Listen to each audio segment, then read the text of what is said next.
Today was a very interesting day. I got into all kinds of strange and uncomfortable situations. I'll go over them right now. Nothing too crazy happened in the morning. I woke up around 8:30. It was very quiet. There wasn't really much sound going on around me. Very peaceful. I believe by the time I woke up, my mom had already gone to work, but our family friend was still asleep. I took this time of solitude to create a breakfast. And as I was creating this breakfast, I was listening to the latest Digital Foundry Direct that just released today. They talked about all sorts of interesting things, from this new game that apparently is one of the worst optimized games of the year, so much so that Sony is offering refunds for the PlayStation 5 version, which is something they haven't done since Cyberpunk 2077, which was quite shocking to hear,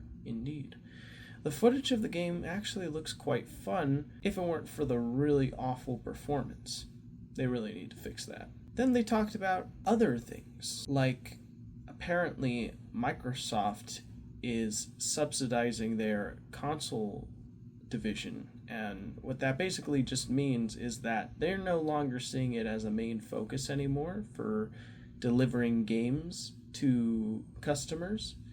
It's instead simply just a branch among other ways of bringing their games to other platforms. They have basically become the largest third-party publisher in the world, because now almost all of their games are getting released on every other device like PlayStation and Nintendo and PC. Their games were already getting released on PC before, but now at a much more frequent rate. So that's pretty interesting. Sony is also releasing their games to PC, but they usually wait about a year before doing so for a lot of their marquee titles. Unless it's a game that's like supposed to be multiplayer driven, then that's when they release a day and date with PC. Nintendo is just stone cold, straight up exclusive, because I'm pretty sure they're worried that if they release their games on PC, people will easily pirate them and then they lose out on potential money, because Sony has other avenues for financial support, so does Microsoft. But Nintendo, the Switch and Switch 2 is all they have. So if those don't succeed, then they're basically doomed, and they pretty much will have to resort to becoming a third-party publisher, which would be great for general gamers in terms of getting access to more cool software. But in terms of competition and driving innovation, which, let's be honest, that's how these usually tend to go. You don't really get innovation unless there's competition. Otherwise, developers don't have a good reason to get better. They just are like, well, this is working, let's just keep on doing this. Yeah, we're not going to change. So yeah, that's a good reason for why we need competition, even if, the whole reality of games being exclusive to certain platforms is pretty sucky. That's the world we live in, and sometimes you gotta be as tough as the world if you want to get anywhere. So that's pretty interesting.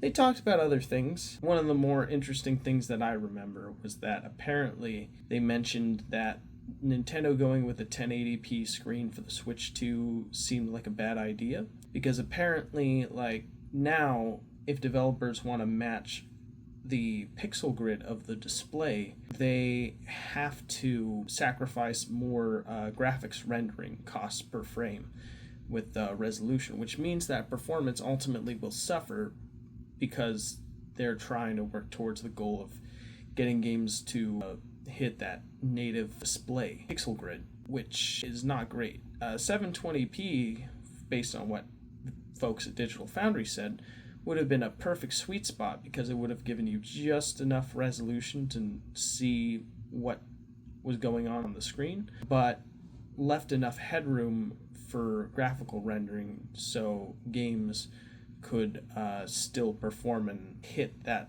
minimum pixel grid target.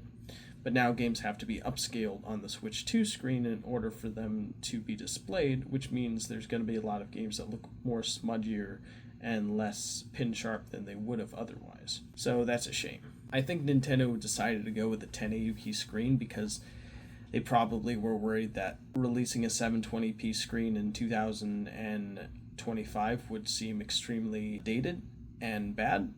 So they thought, well, it has to be 1080p. But they didn't really take into account all of the downsides that would come with it. So I don't know, maybe their developers will use some black magic to get games running at that fixed pixel grid to make them look as good as they possibly can. We'll just have to wait and see. So that's pretty much all I remember from that. And as I was listening to it, I made blueberry bagels with raspberry jam and butter on top.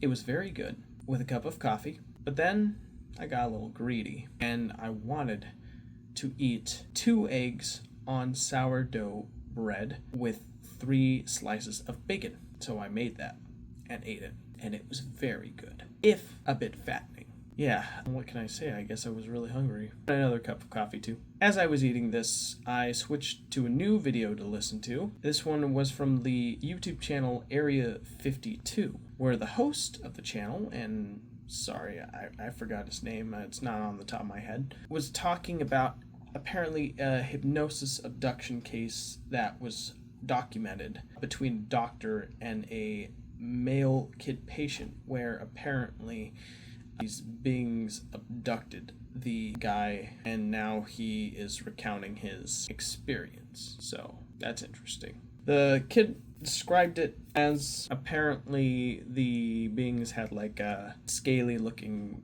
brownish skin and big old eyes that were like almond shaped and kind of had that classic, like, you know, big head, big eye aesthetic one associates with those encounters. What made the video really interesting was that the guy who made it was cutting back to footage of supposed first-degree whistleblowers who had encountered these beings firsthand and were describing how they looked and how these beings made this guy feel. And he was like a former like military dude, but honestly I don't remember the credentials or the name or any of that. I'd have to rewatch to, because I was only really half paying attention to it while I was eating, but it was very interesting to hear the guy's account of how he saw these creatures. Apparently he said that he didn't believe monsters existed until that day when he believed that man was the real monster, because apparently of how he was treating these beings, which I thought was pretty interesting. As I was listening to this, I remember hearing the guy mention that these beings are able to like stare into your eyes and like somehow get you to release like endorphins to keep you at peace so you don't freak out and go, what's going on? And when I heard that, I was like, I haven't done any meditating in a while. Let me try doing some meditation while listening to some binaural beats. So I tried doing that with one. I looked up on YouTube endorphin releasing binaural beats, and it was nice sounding, but I didn't really feel that amazing. I felt more like just explorative while I was listening to it, but it wasn't something where I would go like, this was life-changing, you know? But it was quite interesting.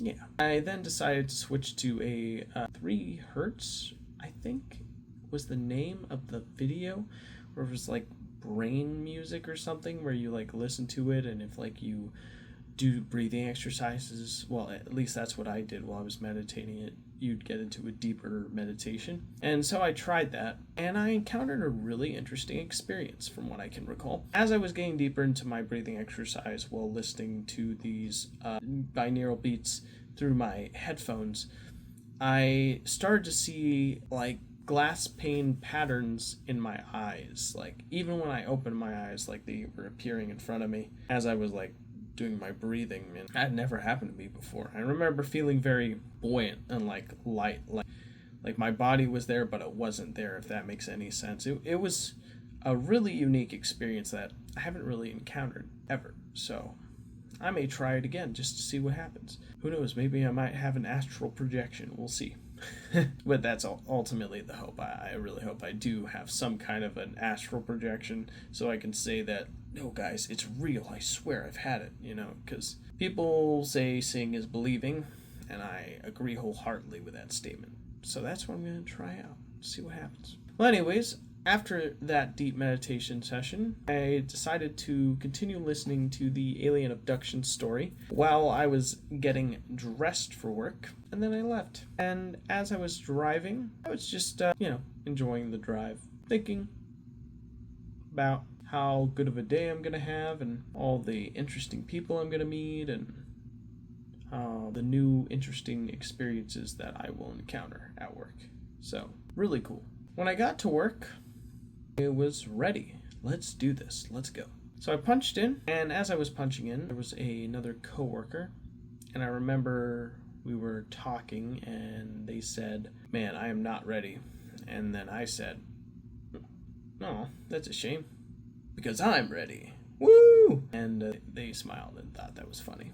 So that was cool. Alright, so I punched in, and my first hour was spent pushing carts. Not much to really say other than, I would say I had like a nice little time to myself, just walking and having a little self-therapy, just thinking about how to deal with like my ability to get things done and take initiative instead of just, being content with where I'm at. And yeah, that's the stuff I usually think about when I'm pushing carts. So yeah, I thought it was a pretty productive self-therapy session. Yeah. Afterwards, I returned, and it was 3 hours straight of bagging. I got really into it. I wasn't really chatty today. Normally, I'm a bit of a chatterbox, I have to admit, probably to my detriment. But I wasn't a chatterbox today. I was mostly focused and quiet. The reason why was because I just felt like I didn't really feel like communicating today like I normally do. Something about, I just wasn't feeling it. That's the best way I could put it. So there really isn't much to say in the form of communal experience. All I could really say is saw a lot of people, bagged a lot of groceries, and helped people out to their cars if they needed the help, and took lots of food out for delivery to cars. That's pretty much it for that section. Yeah, and for my break, I did some breathing exercises while trying to listen to the CIA binaural beats that were apparently played to help CIA agents with focus and attention. And that's something I could use more of, so I tried it out myself, and the thing was, I could not hear any sound from my phone's speakers, and I think the reason why is because the frequency is played at such a low frequency that trying to play it in like a room where there's like music coming out from like the side door that our grocery store plays makes it really hard to get into that deep immersive experience. I really should have brought like headphones or something to really go all in, but alas, I wasn't able to. So I drove home to, sounds like my laundry is ready to get thrown into the dryer. Gonna have to do that after recording this. So I returned home for lunch, and to my greatest luck, our family friend made delicious spaghetti and meatballs for me and her and my mom to eat. And boy, was it tasty. But my mom actually made a tuna sandwich and split it in half for me before she knew our family friend would make the spaghetti meatballs. So my mom offered me the tuna sandwich even though the spaghetti meatballs was ready to eat already. And I politely declined because I gotta be honest, the spaghetti meatball sounded better than the tuna sandwich to me at the time. So I was ready to chow down on that. Yeah. After chowing down on it and drinking an RC Cola, which was the full sugar variety, not the zero sugar variety, I was feeling a lot lower energy today than I normally do. And thus, when I'm feeling lower energy, I tend to eat a whole lot more, and I eat faster than I should, to the point where I needed to use the restroom a little bit immediately after eating, which probably wasn't a good thing, but hey, what are you gonna do? So that's what I did. And afterwards, drove back to work. But before I did switch out a water filter. Our water filter in the fridge was not performing well anymore, so we had to switch it out with a freshly made one. So yay, we have a new water filter installed. Awesome. I drove back to work. When I arrived, I remember just feeling extremely stuffed. Like, ooh, I ate too much spaghetti, and I really did. I had 2 bowls of spaghetti with like 10 meatballs. I was greedy. I should have stopped at 5 meatballs, but I I guess I was just feeling really hungry. And I was like walking like this, like, ooh, too much. How am I going to make it? Ah. But lo and behold, you just suck in your gut. You tell yourself get in game mode, and then you do your thing. And that's exactly what I did. And I'd say it worked out pretty well. So, yeah, not bad. Now, when I arrived back at work, it was quite busy. First 2 hours was spent bagging, and I remember on my first hour back, I was told that one of our courtesy clerks called out, so I would be given the brunt of a lot of closing duties when the time arrived, to which I was like, okay, let's do it. And so that's what I did. And I was given duties like taking out the trash, cleaning kickstands 8 and 7, bringing in receipt tape, and bringing in new bags for us. I think that's about it. It was crazy. I mean, those last, the 2 hours before, all 4 hours were crazy. The first 2 hours bagging for the customers, and then the next 2 hours trying to do lot, but then needing back because there's only 2 courtesy clerks at the store at the time. There's like 4 different check stands open, so you feel obliged to bag for the customers, and so yeah, you feel like you need to do it, and it's crazy because of how busy it is. And then when you finally do get the time to do lot, and you only have a half hour from the time you're supposed to punch out to do everything.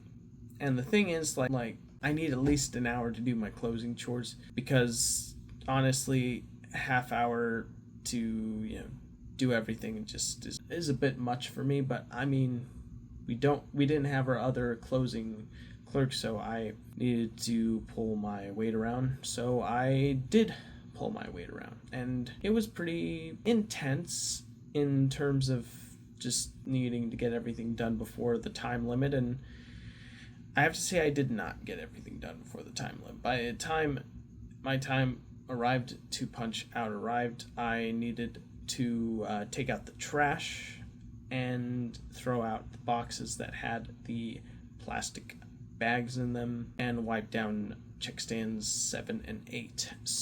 And the only thing I was able to get done at that point was bring in the receipt tape and the fresh bags. So I was able to get those 2 things done, but the other 3 things I still needed to do, and I ended up staying for a bit longer because of that. But I did finish it. There was one thing that I felt kind of a bit disrespected on, though, when I did finish all my closing duties. I walked up to my co-closer and I said, hello, I did everything. I took out the trash. I did the receipt tape, clean the check stands. I was able to take out the office trash. Do you want me to do that? And he said, no, you're fine. And then immediately afterwards he said, go away. And he did it in go away kind of. And I don't know if he knew if that kind of sounded a little rude and a little mean. I mean, it did to me, especially after doing all of that. I mean, the least you could do is say, no, you're good, and then thank you, right? I mean, I don't mean to be a J.D. Vance here, but I mean, I helped out, so it'd be nice to get a little thank you.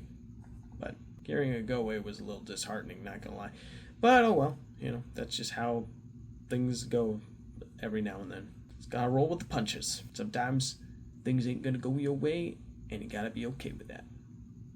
Oh yeah, and speaking of things not going okay, when I went on my first break and then I came back down, we were given phones to do deliveries for the front of the store, and I thought I forgot my phone upstairs. So I'm like, okay, I need to just run up, grab it, and then go back down and continue my work. But when I walked up to check on, see if the phone was upstairs in the break room, it wasn't. And then I realized, oh, silly me, I gave it to one of my coworkers. Duh.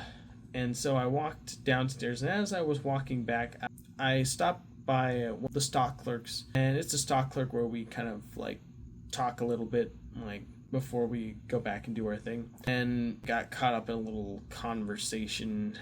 Shouldn't have, but I did. And then my name was called up on the speaker, so I had to run up to the front. And I remember one of the co-managers saw me and asked me what I was doing away, and I said I thought I left my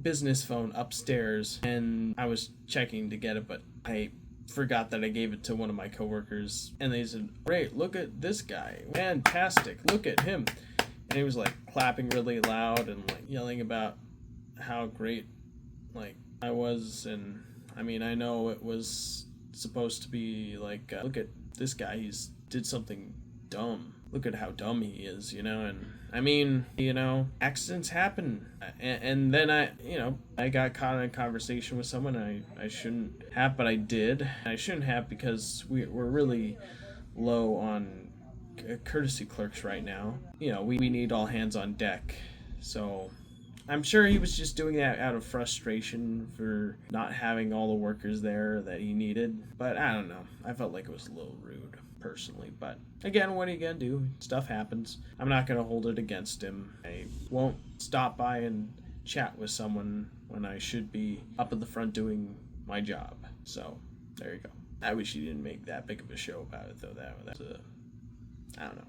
I guess he was just doing it to keep me from doing it again, I guess. Anyways, moving on. So I punched out, and I was walking out, and I was stopped by one of our key carrier managers. They asked me why it took me so long to punch out, and then I needed to get the time that I stayed approved. And then I said, it's because I needed to clear a lot, I needed to do my closing chores, and we have limited staff, and I just had so much on my plate, and it ended up bleeding over time. So that's why I said, next time you stay a bit longer, just let me know, so we can approve that over time.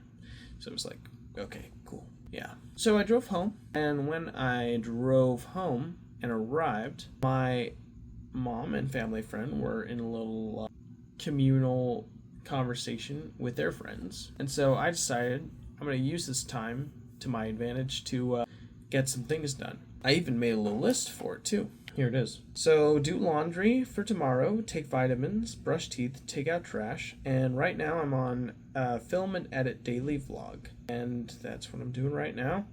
After I'm done filming this, I'm going to take a shower. Then I'm going to put my clothes, I'm just going to put my clothes in the dryer right now because my clothes just finished. Then I'm going to go to bed. Yeah, go to work tomorrow from 12 to 9. Hopefully no more shenanigans or craziness happens tomorrow, like there was craziness today with, call-outs. And, I mean, if people need to call out, then they have to call out there. But it does put more strain on the rest of the courtesy clerks. So, I mean, hey, people gotta do what they gotta do, but at the same time, it's a lot of work to maintain a store when you got less people. But anyways, yeah, I did everything on that list I just mentioned, and yeah, now I'm gonna, after I'm done recording this, put my clothes in the dryer, take a shower, and then I'm gonna go to sleep. So thank you for watching this latest update. Appreciate your time. I enjoy making these because it's cool to look back on how far I've come in life and or what I need improvement on. And yeah, it's just a good exercise to do, I believe. Helps build good self-awareness. Take care, everybody, and have a good night.